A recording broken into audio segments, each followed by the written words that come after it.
మీలో ఎవరికైనా శ్రమ సంభవించనా అతడు అందరికీ చెప్పవలెను, ఇళ్ళమిడి తిరగవలెను, జనాల మైండ్లు తినవలెను, ఇతరుల బుర్ర పాడు చేయవలెను, ఇతరులను కూడా ఏడిపించవలెను అని చెప్పి ఏమో చెప్పాడా? ఫస్ట్ శ్రమ వచ్చింది, అయితే మొదట ఏం చేయాలో చెప్తున్నాడు.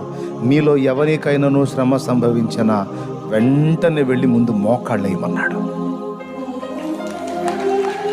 కానీ ప్రత్యామ్నాయం కూడా నువ్వు ఆలోచించొద్దు. నువ్వు ఆలోచిస్తే నీకు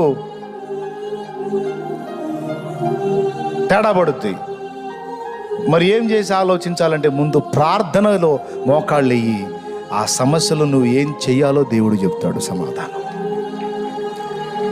ఏం దడపడొద్దు, టెన్షన్ పడొద్దు. వెళ్ళి వెంటనే మోకాళ్ళు వేసి ప్రభు వైపు చూడు.